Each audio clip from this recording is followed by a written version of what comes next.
Vous avez un petit plan d'action pour ce soir? Le Mythe de la Taverne, c'est un podcast d'actual play, donc du coup on est uniquement en audio, on fait pas du tout de vidéo. Et en fait c'est dans un univers médiéval fantastique qui est de création originale. Société maintenant, une hausse des délits mineurs et des troubles à l'ordre public a déploré depuis quelques jours. Le nombre de trébuchades liées à des fils tendus ou encore de poivre en grande quantité retrouvés dans des nez a explosé.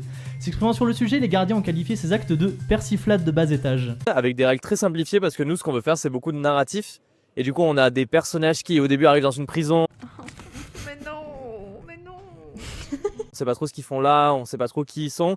Et on se rend compte qu'ils ont tous un passé relié. Et qu'en fait ils sont tous reliés à une magie étrange qui s'appelle la magie des esprits. Qui est une sorte de nécromancie qui a été interdite. Et en fait ils vont devoir comprendre pourquoi cette magie a été interdite. Et ils vont enquêter en fait dans tout un royaume. En étant mêlés à des complots politiques, à des machinations un petit peu dans tous les sens. Ils vont être embarqués dans une guerre, ils vont devenir des seigneurs et tout. Et voilà, et on est à la 4e saison. Et on a un peu plus de 100 épisodes. Et bonjour, bonsoir et bienvenue dans Le Mythe de la Taverne, épisode 5.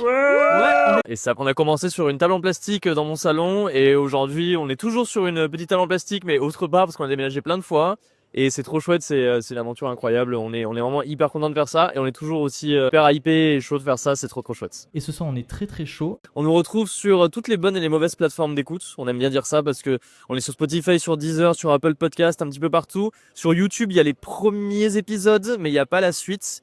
Et on peut nous trouver aussi sur dans toutes les plateformes de podcast qui existent, on est dessus. C'est bon, s'est arrêté sur un cliffhanger incroyable, encore une fois. Que va-t-il se passer avec le rat? On va le découvrir tout de suite, mais avant, Le générique. le générique. Si on aime bien le podcast, on peut nous faire des dons sur le Ko-fi, KO-FI. Et sinon, on a plein de petits sponsors, on a plein de petites collaborations avec plein d'artistes différents. On a la Belliqueuse qui fait des super, je les ai là d'ailleurs, des super patchs, le Mythe de la Taverne, inspiré de plein de choses qui se passent. On a Perséide qui est un super créateur de bijoux qui fait des bijoux le Mythe de la Taverne. On est sponsorisé par une boutique d'accessoires de jeux de rôle qui s'appelle The Horde et on fait des bourses à dés le Mythe de la Taverne. Donc on a tout plein de trucs si on veut nous aider et à chaque fois nous on récupère un tout petit pourcentage sur les ventes.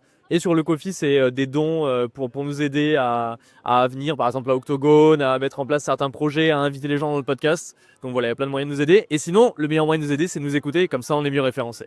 J'avoue, on n'a rien fait pour qu'il explose. Hein. C'est vraiment pas On n'est notre pas faute. responsable, hein. Quand c'est on de l'a la montré, il merde. fonctionnait. Ouais.